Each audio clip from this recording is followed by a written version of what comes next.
Hey,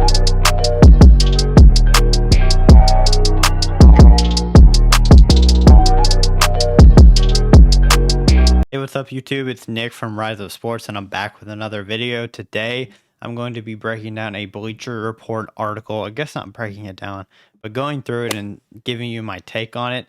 This is from Greg Schwartz. It was posted today as I'm recording this, so I'm trying to get right on it. Y'all will probably not see this until about the 24th, but let's get into the article. Y'all can see this is the 5 risky NBA trades that could actually work. So you see Kyrie Irving on the front. He's rumored to be traded. We'll see if that actually happens or not. But yeah, let's just get into it. Shouldn't be a super long video, but I just want to see what these trades are. So the first one, Miami Heat take a gamble with Kyrie Irving. Interesting. I think the Heat could definitely use a point guard. I'm feeling Kyle Lowry would be involved in this trade. With the picture there, but also he's getting older. Kyrie Irving definitely has a little bit more to offer than Kyle Lowry on the offensive end, at least. Defensively, not so much. But sorry for this ad here. But the trade is Miami would receive Kyrie and Day'Ron Sharpe. Nets would receive Lowry, Duncan Robinson, and Max Strus. An interesting package. I think some picks would probably have to be involved.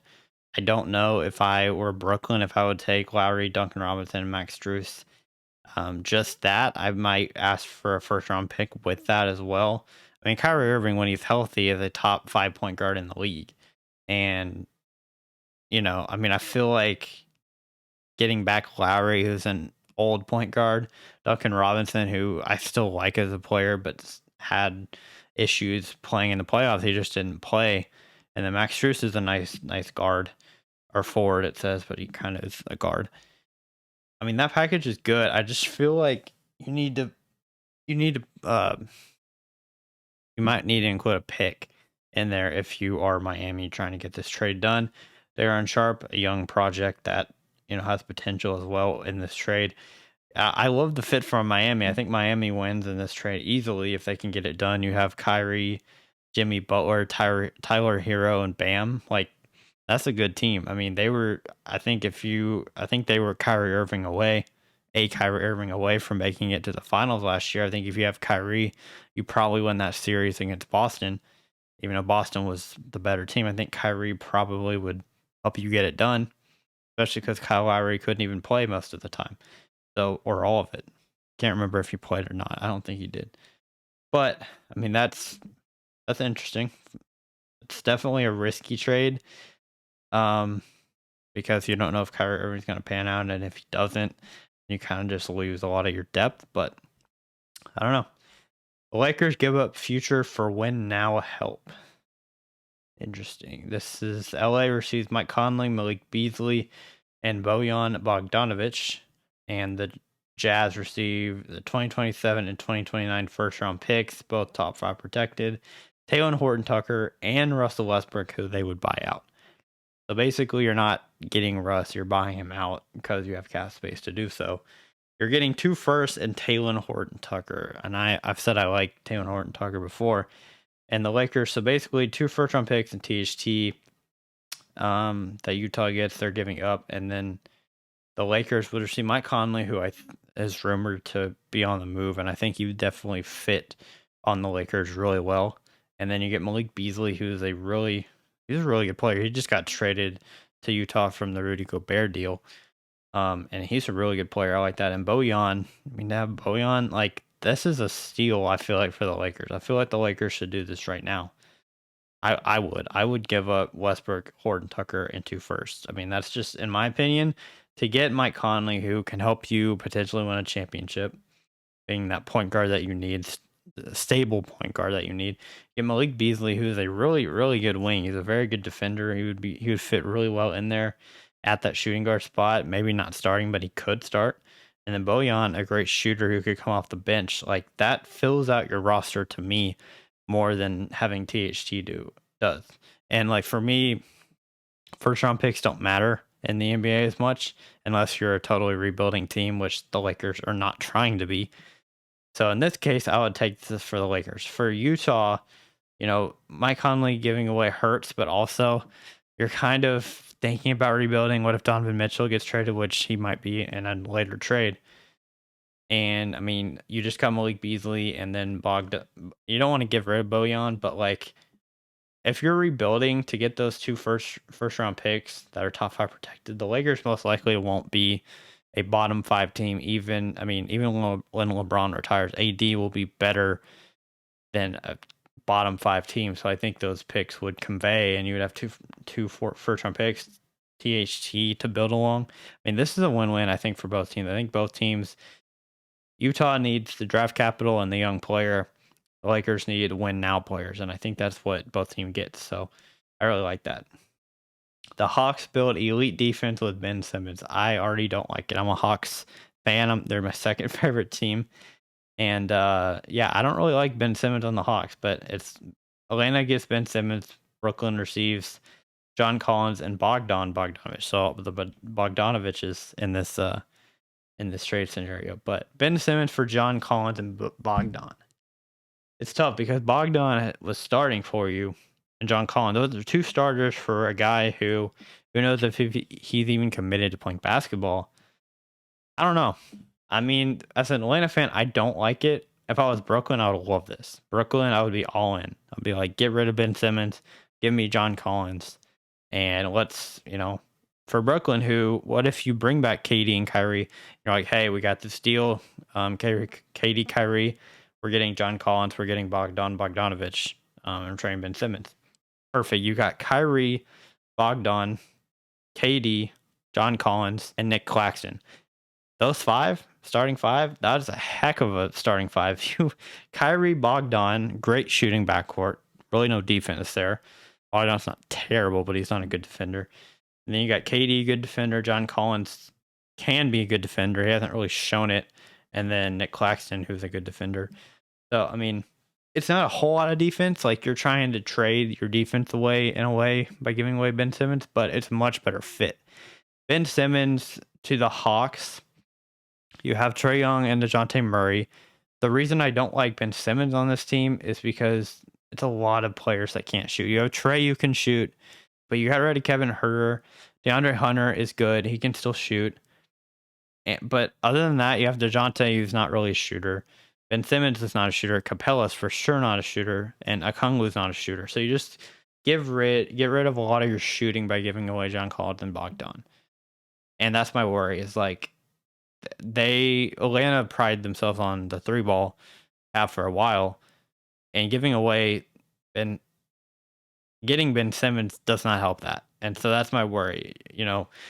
These teams are doing it for different reasons. Brooklyn's doing it for the offense, obviously, and then Atlanta's doing it for the defense. And if you think if you're Atlanta, if you think you're okay with giving up shooting and letting Trae just kind of be the shooter on the team, then maybe this is good.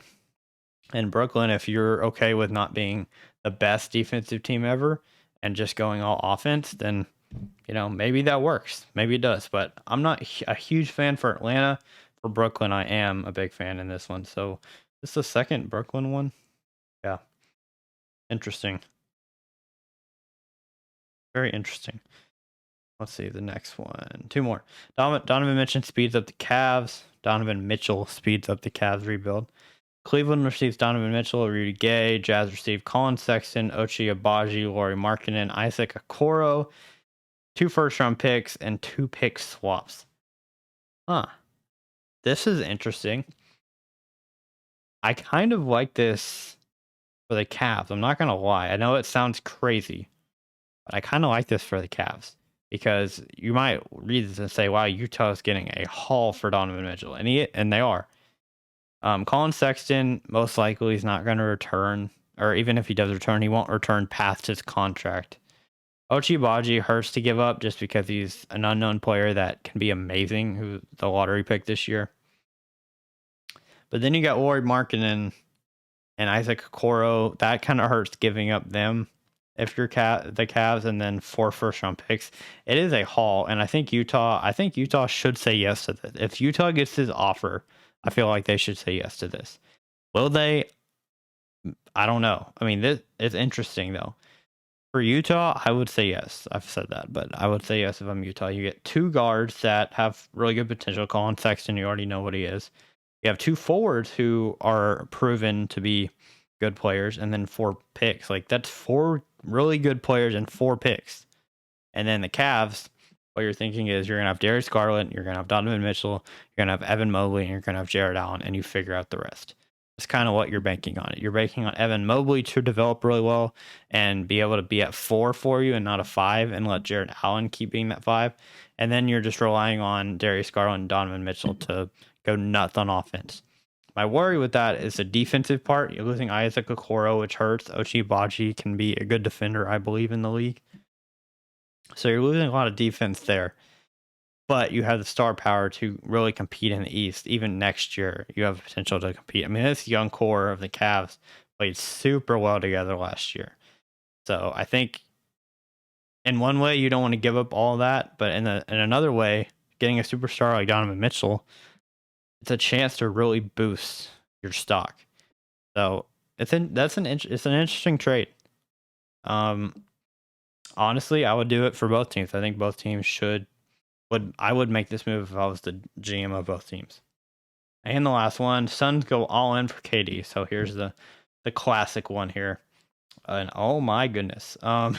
Phoenix receives KD, Brooklyn gets Mikal, Cameron Johnson, Jay Crowder, 4 first-round picks, and a pick swap in 2028. So that's 5 first-round picks technically, and 1, 2, 3, 4, 5, 6, 7 seconds. You get basically 5 first and 7 seconds, and 3 good players. If I am Phoenix, I say yes to this, honestly. I would say yes to this. And the reason I would say yes to this is 1, KD wants to play there. 2, Chris Paul is only getting older. And also, you have DeAndre Ayton back for sure, and you have Devin Booker back for sure. You just sign them to contract extensions. So you for sure have that core. So now you would have Chris Paul, Devin Booker, KD, and DeAndre Ayton. I don't think the Warriors are beating that team. I really don't. I think if you had KD to that Phoenix team with DeAndre Ayton, you're winning the whole thing. I don't think there's a question about it. You're at least making it to the finals. And people are going to say, oh, Golden State would still beat that team. It could potentially, but if you look at the Warriors, they're kind of getting older. And I know people are going to say, oh, no, they have a lot of young guys coming up. Yeah, sure they do. They lost a few players. They lost Gary Payton. You know, Jordan Poole is good. But then Clay's getting older, and he didn't look himself in the playoffs. Draymond is definitely getting older.